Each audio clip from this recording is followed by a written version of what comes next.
The emergency beacon had been weak, but it was enough to draw a human rescue ship toward the drifting freighter.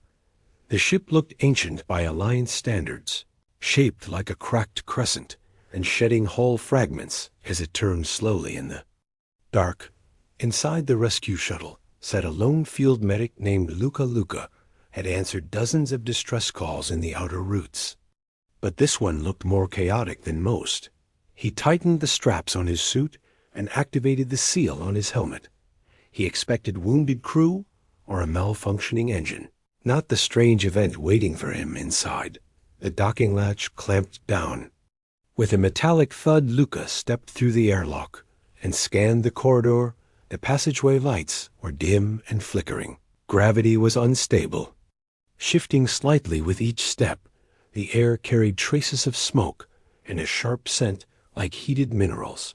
His visor detected movement ahead. He walked toward the bridge and found a collapsed door. Behind it came a low growl. Luca paused. Growls usually came from predators, not from anyone who sent a distress signal. Still, protocol required him to investigate. He pushed the door aside and entered. Inside lay a creature he had never seen before, curled up near a console covered with claw marks. The creature had a humanoid shape, coated with silver fur patterned in dark streaks. Its eyes glowed amber in the dim light. A long tail shifted across the floor as she looked up at him. Luca raised both hands to show he was not a threat. He activated his translator. He said in a calm voice that he was a rescuer. The creature backed away and bared sharp teeth. Her breathing was uneven, and a deep wound marked her left side. Luca approached slowly, but she lunged and nipped his arm. The bite was not deep enough to break the suit, but the pressure startled him. She released him at once, as if realizing her mistake. Luca crouched and opened his medical kit. He spoke softly, assuring her that he had come to help. She listened more carefully this time. Her ears lowered, her tail twitched. Something in her posture changed from defense to cautious trust. Luca began treating her wound. The tissue responded quickly to the antiseptic. Patch, she watched his every movement with intensity. When he finished, she placed a hand on his chest plate. Her claws tapped lightly against the armor. She spoke in a tone he interpreted as firm. Translator hesitated for a moment before producing a phrase that nearly made Luca fall backward. She claimed that, by her people's law, she and Luca were now bound. The device rendered it as a declaration of union, partnership, or something very close to what humans would call a lifelong bond. Luca froze. He asked the translator to repeat. It repeated the same message. She insisted that her nip counted as a formal marker. Her people used a symbolic bite during rescue situations to signal acceptance of a protector. The law stated that the one who received the bite assumed the role of life partner. Luca shook his head in disbelief. He explained that humans did not follow that rule. She seemed confused by this. She repeated her claim with resolute certainty. After stabilizing her, Luca guided her toward the shuttle. The freighter's power grid was failing, and it would not survive much longer. She walked beside him with her tail brushing the floor, steady but tense. Each step echoed through the corridor. She glanced at Luca. Often, her gaze stayed focused on him, as if already memorizing his presence. Once back on the rescue ship, Luca escorted her to the medbay. She examined every surface with interest. Her curiosity grew stronger. Once the pain subsided, she touched the walls, sniffed the air recyclers, and watched the medical drones move. Whenever Luca stepped away, she followed him. He realized she had no intention of letting him out of her sight. Luca contacted his command station to report the rescue. When he described the nip and the resulting misunderstanding, the officer on duty laughed before reminding Luca that diplomacy required courtesy. Luca turned off the channel. He knew he had to handle this with respect. She was not hostile, only bound by her culture's rules. He approached her with a gentle tone. He asked her name. She answered with a soft trill, and the translator assigned her the name Rima. She seemed pleased by the translation. Rima looked at Luca with bright eyes. and asked what she should call him. He told her his name. She repeated it carefully, forming each sound with care. The translator noted her vocal frequency shifting to match his tone. Luca realized she was attempting a cultural adaptation in many species. Mimicking voice patterns showed devotion or alignment. He cleared his throat and explained that humans did not form partnerships through bites. Rima tilted her head and sat on the med bed. She asked if Luca had another ritual. Luca struggled to answer. He tried to describe human relationships. The concept of choice, the idea of mutual agreement. Rima listened and nodded slowly. She seemed to accept the explanation. Yet something in her demeanor remained resolute. She insisted that her duty still bound her to him. He saved her life.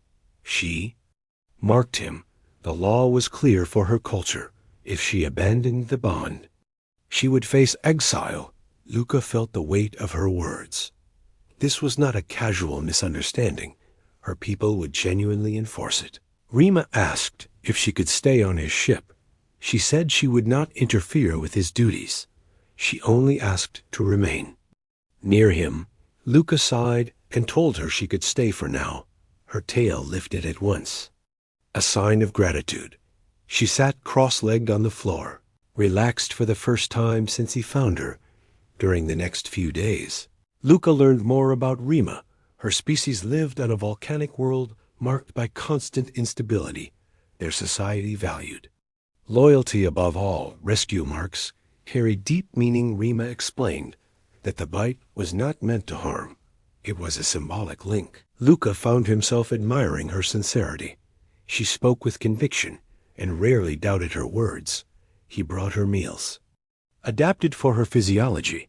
She tried each dish with cautious interest. Her reactions ranged from mild approval to wide-eyed delight. Her favorite was a nutrient bar with a sharp citrus flavor. She claimed it reminded her of a plant from her homeworld. Luca could not pronounce its name, so she laughed and told him to call it a sungrit. The sound of her laughter filled the medbay with a warm tone. Each day she followed him through the ship. She walked silently and moved with fluid grace. She observed every console and asked dozens of questions. Some questions were simple, others surprisingly complex. She had sharp analytical skills and an instinct for patterns. Luca noticed that she mapped the ship's layout faster than some recruits. The crew grew curious about her. They respected cultural rules and avoided questioning Luca directly. Rima, however, spoke openly. She introduced herself to everyone as Luca's bondmate.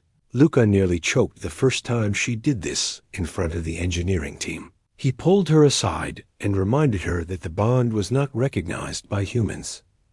She listened, but countered that honesty was part of her vow. Luca held his head in his hands and walked her back to the medbay, despite the awkwardness. Rima showed genuine loyalty. When the ship encountered a pirate skiff near the outer belt, she reacted instantly. She positioned herself beside Luca during the alert. Her fur bristled and her eyes sharpened. She asked for a role in the defense. Luca hesitated, but allowed her to stay near the control console. Her presence had a calming effect on him. To his surprise, the pirate skiff retreated after a brief exchange. Rima watched the long-range feed until the threat vanished. She exhaled slowly and placed her hand on Luca's shoulder. Her gesture carried a blend of gratitude and relief. Luca realized she took his safety as seriously as her own. It was the first moment he understood the depth of her cultural bond. It was not simple ownership or instinct. It was a vow to protect and endure. Later that evening, Luca and Rima sat together in the observation deck. The stars shifted across the windows. Rima pressed her palms against the glass and looked at the distant light. She spoke quietly. She explained that she once served as a navigator on her freighter. She had been the youngest crew member and eager to explore, but a sudden reactor failure destroyed most of the ship's systems. She could not save the others. Her voice trembled. Luca placed a hand near hers on the glass. He did not touch her. Respecting her boundaries, she looked at him and nodded with gratitude. In time, Luca found himself growing comfortable with her company. She remained close yet considerate. She adapted to human habits and learned ship routines. She even volunteered to assist with maintenance in non-hazardous zones. Her agility allowed her to reach narrow spaces. She impressed the crew with her dedication. One day the ship arrived at an Alliance station. Luca needed to register Rima as a rescued citizen. As they walked through the docking corridor, Rima stayed close to his side. Her tail brushed lightly against his leg. People stared. She ignored every gaze. At the registry office, an officer scanned Rima's data and frowned. He noted the cultural clause about bite bonds. He asked Luca if he acknowledged the claim. Luca said he respected her culture, but did not consider the bond a legal union. Rima lowered her ears. The officer explained that the Alliance recognized cultural bonds only if both parties agreed. Rima turned to Luca with hopeful eyes. He hesitated. He cared for her, but he did not want to rush into a lifelong commitment based on misunderstanding. He kneeled in front of her and spoke gently. He said he valued her trust. He said he admired her strength and loyalty. He promised he would not leave her alone. But he needed time to understand the bond fully. Rima listened. She closed her eyes and breathed deeply. Then she placed her hand on his and agreed to wait. The officer nodded.